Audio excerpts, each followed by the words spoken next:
OMG, you guys. I am battling traffic at the moment. But guess where I'm going? Guess where I'm going? To the bicycle casino. Okay, been there. But you know what's extra super duper exciting? I'm gonna be playing on Live at the Bike. That room that I walk by all the time, and every time I walk by, I look inside, even if it's empty. I look in there, and I've been going, hey, I can't wait until I'm in that room one day. And today is the day! It's a ladies' night, and Jamie put it all together. Thanks, Jamie. I've played with some of the ladies before, and then some of them I haven't, so this should be really interesting. I know it's gonna be lit, too. It's gonna be a fun night with some great poker playing and some excitement. This is so cool.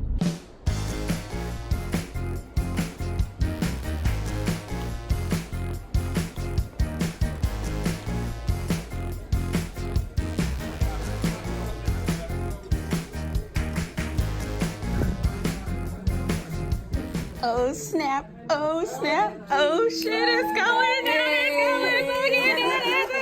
yeah, hey mama.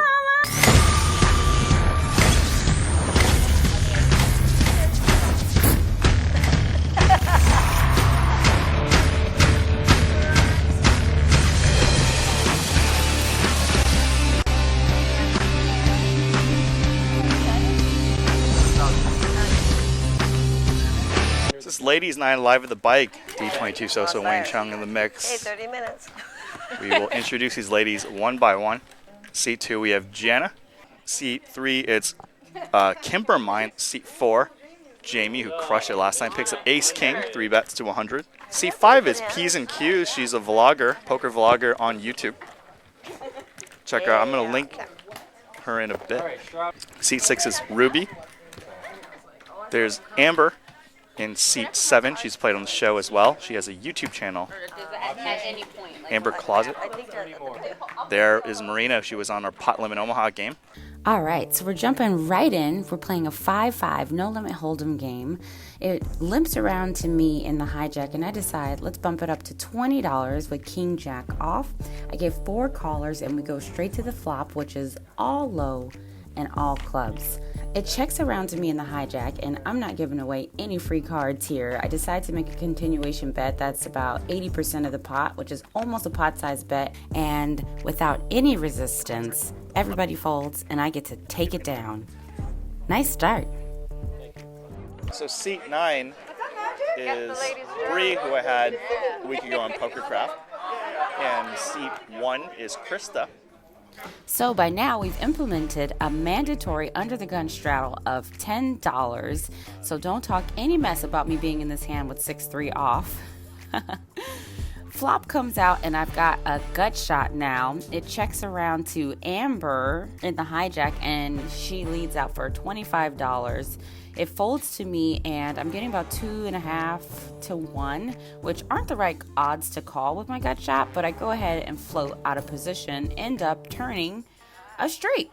All right, not bad. I check to Amber, who checks, and we go to the river, which is another 4, pairing the board. I actually go ahead and bet here, and Amber doesn't have much to call, so she folds, and I take this one down. Fortunately for me, I'm not involved in this next hand at all, but it is some action going on, and my boy Wayne is killing it on the commentary. Jamie, you're going to limp and hijack A7 suited. Again, Jamie put the game together. Amber with 2 chicks at the same time, with Amber 3 chicks at the same time. Going to raise it up. Marina coming in, 8-9 off, and Bree coming in, King 10 off. She has this alter ego when she drinks a lot. And Amber flops a full house. Let's see how she plays. She is going to wisely check. And Jamie's going to be in a lot of trouble with trip 7s, and she's going to check. Little trap skis from both sides. It was her like girlfriend or something. 45. Yeah.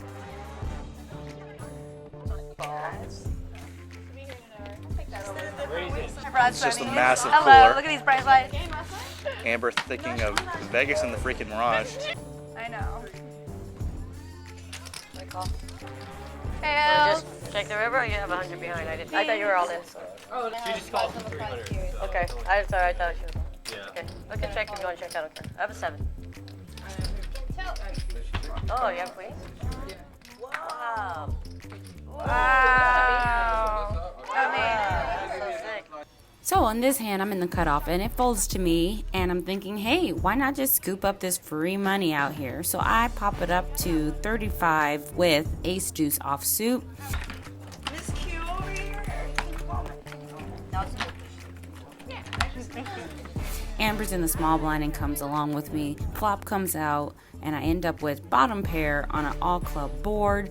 She checks, I see bet, and it's a wrap. Now it's time for shots. Good luck, everybody.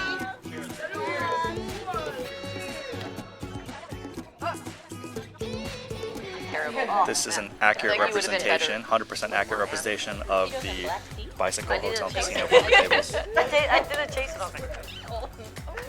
filled with lovely women. Come check it out. That would have been better, yeah. That's right, Wayne. This is a dream come true. Beautiful women, amazing poker. Ha! What more can you ask for? Well, here I am under the gun +1, and I look down at nines, and I think I should start something called like Q versus nines, because as you will see, this is not the first time I end up with nines. But here I go. I pop it up to $35. I get 2 callers. Marina and Jana come along with me to the flop, where Marina flops top 2. I see bet to 65 at a $110 pot, and Marina thinks for a second and pops it up to 200, likely to prevent anyone from drawing out on her as there are 2 diamonds on the flop. Jana makes a quick fold and I give a little bit of show Hollywood. Oops, got my hand caught in the cookie jar, and of course lay it down. Nice hand, girl. Correction on that last hand, I was actually under the gun +2 with my nines. So 3 hands later, here we go. I look back down at nines. 3 looking for that third 3, limps early position. Jan is going to raise 10s in the high bet.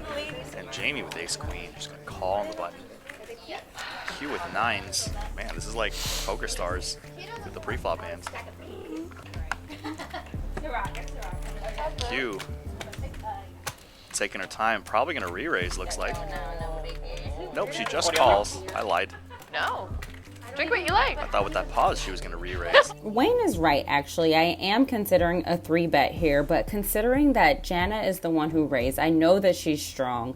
Jamie's limping in, which is also a consideration, so I decide to just go ahead and flat. Tequila cranberry. Top 2 pair pineapple. for Jamie. Yeah. That pairs can probably get away from this board. I have a Jamie. drink. I'll cheers you, baby. Just slamming the Thanks that I pot. missed your face. And to meeting Telling you. everyone the GTFO. Jamie does slam the pot with 300, telling everyone, warning, get out of here. She's also protecting her hand against something. But this is a consideration for certain. Q was thinking about what to do. As with all big bet no limit games and Polynomial, you should think about what to do. Easy money. Believe it or not, we're 3 hands later. Now I'm in the hijack. Look down. Guess what? Nines, y'all. It limps over to me in the hijack, and this time I'm thinking, well, every 3 hands I get nines. 9 is a multiple of 3. This is my 3rd time having nines. 3rd time's a charm. Let's see what happens. I raise it up to 40 and get 2 callers, and we go to the flop, which is all low. Checks to me, and you know I gotta c-bet this. The c-bet takes it down. Finally. So we play for a little while. Not really anything exciting going on for me. I think we hit about an orbit or so. And of course, you guys, duh, you know what's gonna happen next. More nines. Hello. I'm in the big blind this time, and it limps over to me, and I gotta do what I gotta do. So make it 40 to go, and I get 1 caller. Kimbermine comes in with me, and we go heads up to the flop, which is all hearts. Also, there's a 10 of hearts on there. I do look down for a second to see that I do have the 9 of hearts. I'm first to act. I go ahead and bet 60% of the pot, which is $60. Now, from knowing her, I know that she's a relatively new player, so I know that in any situation, I'm pretty much going to bet. Fortunately for me, she didn't have any hearts, or maybe she would have continued. And she actually lays it down with top pair. She gets a little mouthful from Jamie about why she would lay down her top pair to me. And it's true, she probably shouldn't have, especially knowing that I know that she knows that I know that she knows that I know that she knows that I know that she's due. Eek. Some hands go by, and I'm in the middle of a conversation with Krista, so I end up just limping into the pot blind from under the gun +1. It limps around, and we end up with 6 players to the flop, where I end up flopping middle pair. Kimbermine checks to me, and I lead out for 2/3 of the pot, which is $40. Folds around to her, and she jams it all in. Say word. Check raise. We can check raise. Come on. We both got like the best. Just because you did that. Yeah, Jamie, stop teaching her. I was surprised. Wow. So Kimbermine makes a play and Q makes a hero call. Donation to you. And she's actually slightly ahead. Good job. I love the check raise. I love that. I'm rooting for those. That was good. Oh my god. There's a flush for Kimbermine. What a hand! She check raised with the first shot. Kimbermine finally won. And coolered all night. Way to go, Kimbermine. You earned that one. All right, now here I am in the small blind with 4 deuce of hearts, and I limp into this pot. We go 4 ways to the flop, and I end up with bottom pair and a flush draw. It checks to Amber, and she leads out for 25, and I just call. The turn is an ace, and I check to her. She checks back, and the river is another ace, and I know now that the only way I'm going to win this hand is by betting. So I make a nice half pot size bet, hoping that somehow Amber's missed her straight draw or something like that, and she's read me well and ends up calling, and I end up just drinking this shot. Okay, so for any of you guys that watched the Live at the Bike stream, you already know what's about to happen, and I'm gonna clear the air on this hand. It pains me to even have to review this hand, but here it goes. I'm in the cutoff and limp in with Jack 8 of clubs. Limps over to Marina in the small blind, who pops it up to 45. Bree, who's in the big blind, comes in, and I've got position, so I decide to come in as well. And we go 3 ways to the flop. So I've flopped top pair, obviously not the best kicker in the world. Marina leads out of position with a small feeler bet of $60. Bree calls the $60, and I take a moment and pause, because knowing that Marina's out of position, I really want to get an understanding of where we are in this hand. And I would definitely like to isolate between me and her if she really does have a great hand. So I 3-bet to 180. Marina makes an easy fold, and Bree thinks for a minute and comes in with me. We go to the turn, and now there are 3 cards to a flush on there. Bree checks. I check behind her in case she's trying to trap. And through my thought process, I'm so focused on, oh, there's a flush out there. Oh, I've got top pair, that I don't even notice that I've runnered a straight. So when Bree leads out on the river, I insta-go all in, more so thinking that she checked the turn. Maybe I can represent that I've got the flush and take this hand down. She thinks for a minute, calls. My ass, so focused on everything that I just mentioned, doesn't even see that I have a straight. I show her my jack, and I don't even flip over my second card, which is the winning card, which is an 8 for a straight. And she actually asks me, what is your kicker? And every time I play this hand, back in my head, I'm like, why didn't I just flip over both cards? And it's one of those poker things, well, oh, I don't want to give up too much information or something stupid like that. And it's a really great lesson for several reasons. Maybe that third shot of tequila wasn't the right thing to do.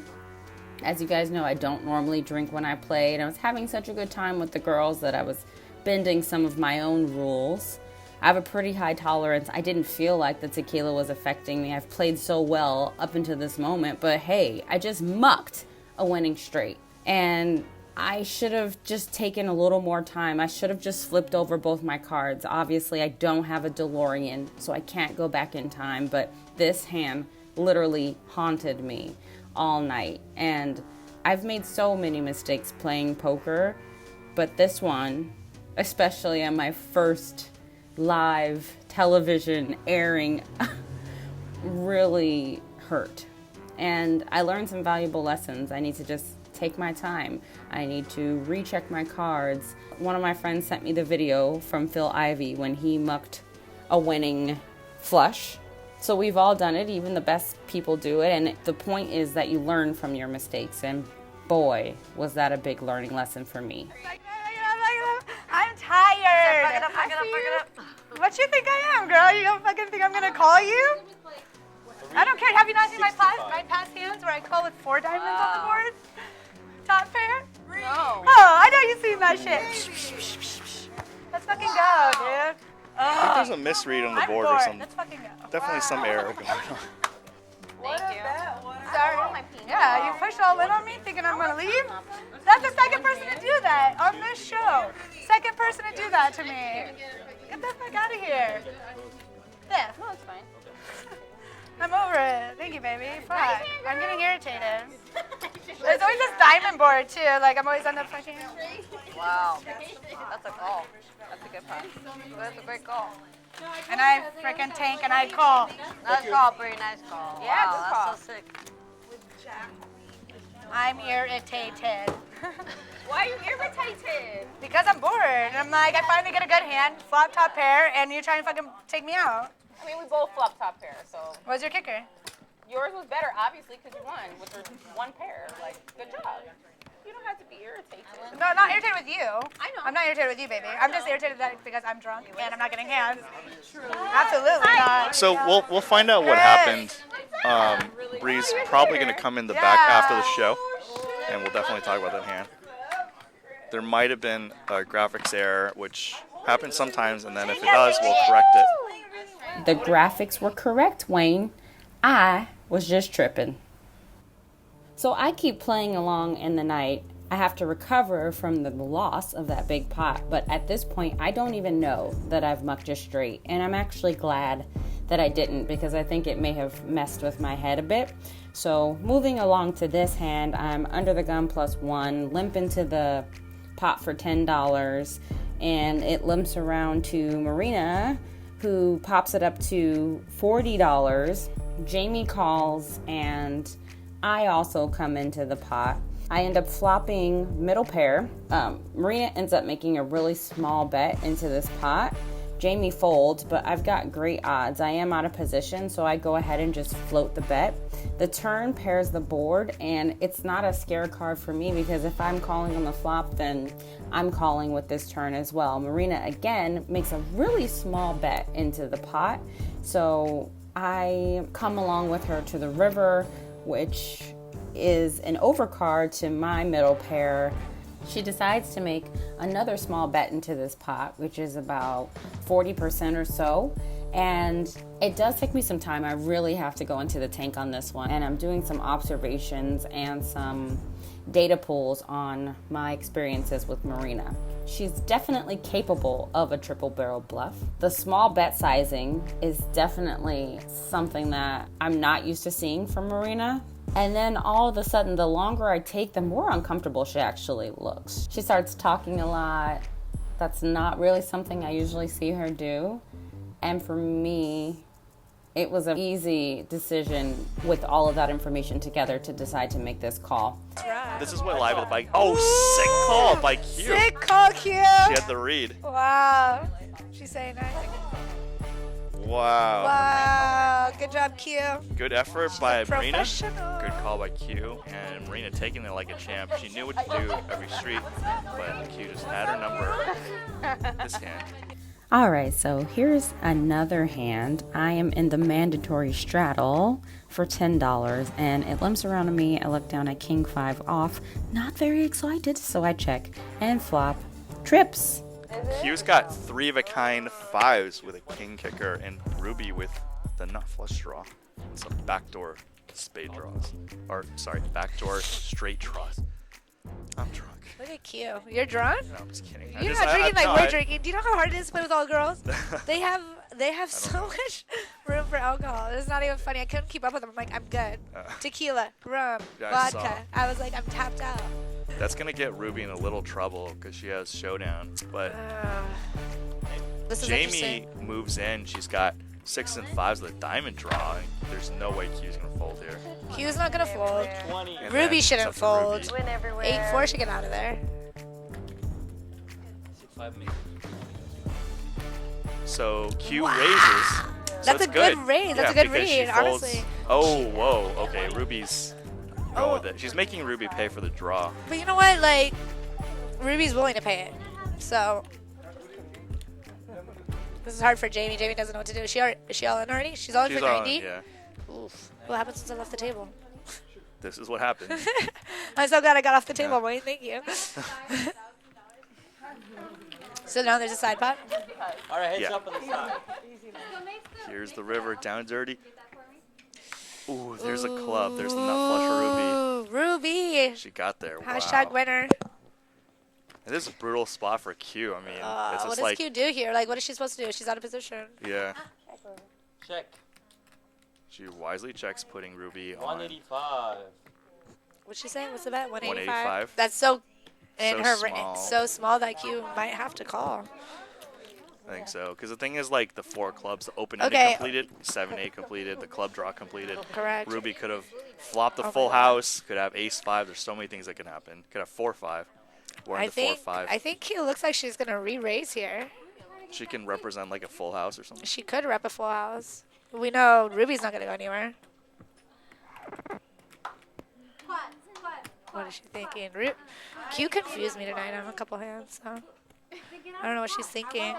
She played pretty tricky, went by her reads. Quads There over is a quads. jackpot here, so if somebody had a straight flush and somebody had 4 5s, that Yeah. is a jackpot. Oh, that'd be so sick. And I'm not even in the hand. I'm here in the booth with you. Damn, I don't even get a part of it. Damn you.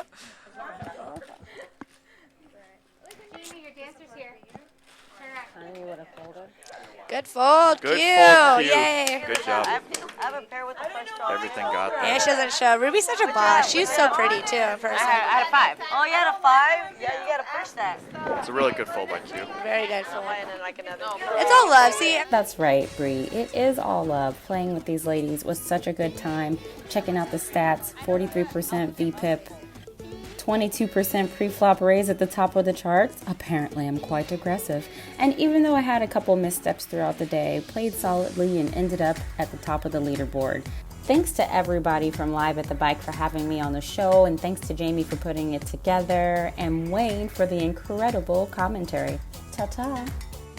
Thank you guys so much for watching. If you enjoyed this episode, please subscribe. You can also find me on Instagram at P's and Q's Poker. See you next time.